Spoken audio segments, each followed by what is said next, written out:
This is the Rebound Rundown. I'm your host, Paul Fritchner. Your home for college basketball in the Cincinnati area and across the country every Monday through Friday during the season. Make sure to subscribe on YouTube and wherever you get your podcasts. Great to be joined today by Steve Cotton, the voice of the herd, Marshall and Miami in a huge one on Saturday afternoon. Marshall trying to end Miami's undefeated season. The RedHawks trying to move to 24-0. And I thought today, Steve, we'd sit down here and take an opportunity to get to know Marshall a little bit for the Miami fans that are listening to this. I'm sure a lot of them will be making the trip out there to Marshall for this game, a huge one and an exciting one against the Marshall team. It's had a pretty good season so far. Marshall coming into this game at 15-8 overall. You've won 4 of your last 5 games, 7-4 in conference play in the Sun Belt. That one loss against Texas State a couple weeks ago, or last week, I should say, last Wednesday, but coming in off wins against Arkansas State and Southern Miss. Steve, thanks for joining the show today. And I do want to say, make sure if you're listening to this right now, or if you're watching this on YouTube, make sure you go and subscribe to this. You can look down in the YouTube description and subscribe on Apple, Spotify, wherever you get your podcast. And if you're listening, you can watch this on YouTube. Steve, thanks for joining the show. Glad to be here and looking forward to a renewal of a series that, among those fans of a certain vintage, really brings back a lot of memories. And, there's not been a whole lot of Marshall and Miami in recent years, but you look back to, even back into the 1950s and 60s when Marshall made its first of 2 trips through the Mid-American Conference. And then a lot of people certainly remember 1997 through 2005, and there were some great matchups. Yeah, let's start there before we get into this game, because you've been, of course, at Marshall for a while, and you know a lot of this history. So what are some of the memories you have of this this rivalry? Well, the fact that the fans were always into it, whether it be in the Cam Henderson Center at Marshall or in Millett Hall. Remember classic Charlie Coles things, that he was just a gem. Corny Jackson, the Marshall coach, was right in the middle of this series when Marshall entered the MAC in 1997. Corny was Marshall's point guard, and he was right there in all those hard-fought matchups. And he remembers Wally Zerbiak and Damon Frierson and Chet Mason, on and on and on. And he gets a grin on his face when he reminisces about those games and talks about how tough it was and all the picks that Mike Ensminger set. And so there are a lot of memories. And again, the fans of a certain age will be riled up for the renewal. Yeah, absolutely. And what kind of crowd are you guys expecting on Saturday? It was announced shortly after noon on Thursday as a sellout. There are still student tickets available, but the general public has run out of time on this one. It'll be a great atmosphere. All right, so let's get to know Marshall's team this year. For people that haven't watched a second of Marshall basketball and will be going into this one with a clean slate, what is just a general overview of Marshall? What do you do well? What do you not do well? And what can people expect from there? Well, I'm sure some people saw just a couple of weeks ago that Marshall set a school and Sun Belt Conference record by making 26 three-point shots in a win over ULM, Louisiana Monroe, and something that's been done very rarely in college basketball history. And the thing about Marshall, and this team will shoot a lot of threes, and when it's on, make a lot of threes, but what's different is the depth. In that game, 26 made three-pointers. The starters made 12. The guys off the bench made 14 of those.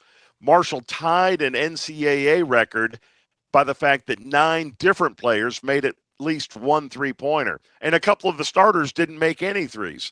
So that's what you get from Marshall. There's a big 3. You have 2 guards, Jalen Spear and Noah Oatshuti, and 1 forward, Wyatt Fricks, all of whom are averaging between 14 and 15 points per game.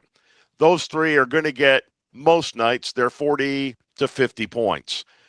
Everybody else is the wild card. And when the other guys come in and shoot the ball well and score some points, teams are usually in trouble. They've got their hands full no matter what. Another factor that points to Marshall's depth, last weekend, Marshall won on the road at Arkansas State. Good win. Arkansas State was the preseason pick to finish number 2 in the Sun Belt Conference. Marshall scored 70 points. The starters scored 24. The guys off the bench scored 46. So you look at those big three scores, but you never know exactly where the output's going to come from this team, which from the opponent's perspective, I think, means Marshall's a little bit hard to scout and hard to figure out. Yeah, Marshall was picked 6th in this year's preseason poll, but playing above that right now, currently sitting tied for 3rd in conference play again at 7-4, right behind App State and Troy, both with 9 wins. When Marshall, like you said, when they're playing well, they're shooting threes. They have the most efficient offense in this conference. Their effective field goal percentage in conference play is the best of any team in the Sun Belt, and they're second in offensive efficiency on KenPom. So a really good offensive team, and that lends me to say how fun this game could be on Saturday when you talk about a Miami team that when they're firing on all cylinders, makes a ton of threes themselves, loves to get up and down the court and score a ton of points. They have the nation's highest scoring offense, or at least they did going into that game the other night. It just, to me, this lends itself, Steve, to a really fun game on Saturday.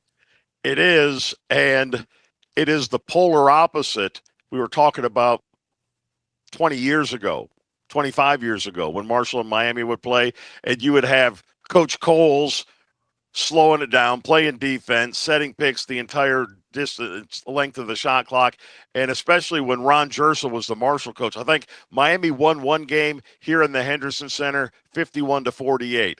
That might be our halftime score. That was an overtime game, 51-48. That might be the halftime score this week. We'll see who shoots well, who doesn't, but I'm sure Miami runs into a lot of teams throughout the Mid-American Conference schedule trying to slow it down and trying to keep Miami from going up and down. Marshall's not going to try to keep anybody from going up and down. The Herd wants to get out and run, and Corny Jackson is a disciple. Greg White was his head coach. That was a guy that wanted to score a lot of points. And then Corny spent a decade here under Dan D'Antoni, and he and his brother Mike sort of revolutionized the way basketball was played in the NBA and kind of around the world at this point. And Dan always said, if I'm going to lose, I'd rather lose 90-88 than 50-48. It's going to be much more fun and entertaining that way. So Corny is all in on getting up and down the floor. He trusts his guys. Like we said, a lot of different folks can shoot the ball. He doesn't put the clamps down on anybody. He says, if you've got a good look, if it's a three, wherever it is inside the three-point line, when you've got a good shot, take it, and we'll take the results and go with it. When things haven't gone well for Marshall this year, what's gone wrong? A couple of things have gotten Marshall in trouble. The Herd tends to foul quite a bit, and the opponents get to the free throw line a lot. And that's been the difference, free throw shooting, in 2 or 3 of the games that have gone the other way. So that's one issue. Marshall has given up way too many offensive rebounds at times to the opponent. So holding the opponent to one and done has been an issue. Herd's a pretty good rebounding team overall on the plus side in rebound margin, not dominating on the glass, but solid most of the time. But the opponents get, as far as Marshall's concerned, too many of those on the offensive end, second chance opportunities. Has the interior been a concern overall? You talk about the rebounding. How about scoring? How about just defending in the inside, right, on the paint in the interior? The wild card number, what are we up to? About 3 for Marshall is 7'4" center Matt Van Komen.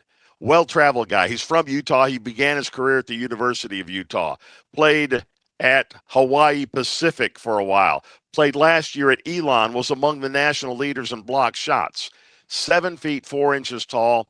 He, throughout his career, he's missed a couple of seasons with foot, ankle, leg problems. Not unheard of for a guy who's 7'4" tall. He has that going on this year. He's missed a couple of games. He did not play in Marshall's midweek game against Southern Miss this week. And it's kind of a day-to-day thing with him all season long. One day he comes out, he can play 25 to 30 minutes and be bouncing around like he's on a pogo stick. Other times it's about 2 minutes and you know he's done for the day. And that was the situation even in warm-ups the other night against Southern Miss. Didn't play. We'll see when the team comes out to warm up how effective he is. He's still despite limited minutes in a lot of games, among the national leaders in block shots. So when he is in there and available, he is a presence. Marshall can play a little more risky style out on the perimeter, gamble, go for some steals, and even if the guard gets beat, if somebody's driving to the basket, if you've got 7-4 back there waiting, it changes things. So when he's available, when he's healthy, when he is full tilt, Marshall's a different team defensively than when it has to try to fill in for him. You mentioned it a little bit right there, Steve, but I was about to ask you about the perimeter defense because Miami's certainly a guard-oriented team and a team that loves to shoot. They love to run. How's the perimeter been defensively? Fine. I don't think people probably say that Marshall's among the best in the nation in those categories, but it's at least average, maybe a bit above average. You've got guys who, and again, because they can gamble a little bit, they can make some plays happen. You get the turnover out in the open floor. It leads to some fast break points, some easy baskets that way. So they do a pretty good job on that. There have been issues with the one thing about Matt Van Komen. He's not going to go out and guard on the perimeter in space. He's never been allowed to do that. He's given the opportunity to do more of that, to play away from the rim than he ever has in his career. He's a guy who's been put on a leash and held close to the bucket throughout his entire career, from the time he was playing, middle school and high school ball, certainly. So he has never been asked to go out and guard three-point shooters on the perimeter. And, just about anybody on the floor for Miami is going to be able to do that. When that's not working, if he's healthy, Marshall makes a big change often. A guy named Shamari Hugie, junior college transfer. He's about 6'6", 6'7", and his nickname is Slim. And when you see him, he's earned the nickname. But he'll go in and chase guys around the perimeter. Sometimes he practices with the guards. Sometimes he practices with the bigs. And I'm guessing he'll be working with the bigs this week because Marshall might need him to go in and chase some guys around. And he is a really nice defender. And when the other guy is taller and has 30 pounds on him, he doesn't care. He's going to go in and fight for everything he's worth. So he's an interesting guy to watch when you need to put an extra guy on the floor who can go guard the perimeter. A couple more questions for you before I let you go, Steve. First of all, is there anything that we haven't talked about yet that maybe you're looking for? Anything that might sneak up on somebody that you say, maybe you keep an eye out for this on Saturday or for that on Saturday?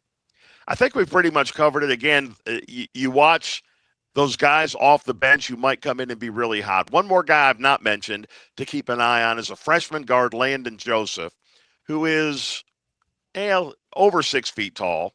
But we talked that Shamari Hugie's nickname is Slim. Well, Landon Joseph, you look at him, you say, wow, that is one skinny dude. But he goes in and he is up in the grill. He is Marshall's best on-ball defender. And he is not going to back down. He sticks his nose in there, even though he weighs maybe 160 pounds. But he will fight and scrap, and if the matchup is right, he can cause a lot of problems. So where's number 6? And again, you'll notice him just because how slight he is of build, but he's one who's an interesting guy to watch also.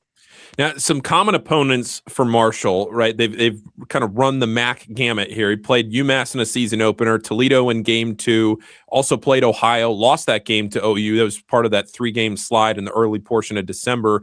And then also played Wright State, who's, of course, in the Horizon League, but is a common opponent with Miami. Miami able to beat UMass, able to beat Toledo, able to beat Wright State. They'll play Ohio next Friday night.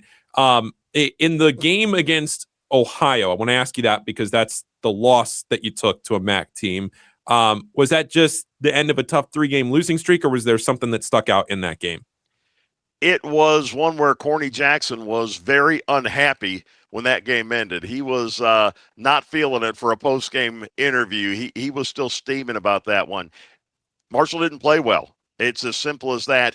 And Corny has challenged his team several times, and his analogy in the last couple of weeks, it happened when Marshall lost a game at Texas State now 2 weeks ago. He said, we came out wearing tuxedos and bow ties, and Texas State was wearing a hard hat and steel-toed boots. And he has really challenged his team, like I said, all year long. And this was one of the things about that Ohio game that kind of got under his skin, that, guys, we can't go out there looking to play a pretty game. Making 26 threes is not going to happen every night. You're going to have to get in there and fight and scrap. And we're usually not the bigger physical team, but we got to go fight and try to dominate physically as if we are. So that's been on his mind. And when Marshall comes out and plays with that gritty intensity, I think that's been a big difference in the wins versus the losses. Steve Cotton, I really appreciate you taking 15 minutes today to talk about Saturday's game. I know it's going to be a thriller. It should be. ESPN Plus, you'll have the radio broadcast of it. If people are listening around the Marshall area or maybe want to tune in online, how can people listen to you? The Varsity Network app, and will be heard worldwide there for anybody who wants to check it out. That's right. All right. Well, everybody listening, make sure you subscribe again to the channel here. Go down and hit that subscribe button in the YouTube description. Wherever you're watching this right now, you can subscribe on Apple or Spotify. And if you're listening to it, just hit that button. Make sure you do that. Steve, really appreciate it. Talk soon. You're welcome. Glad to be here.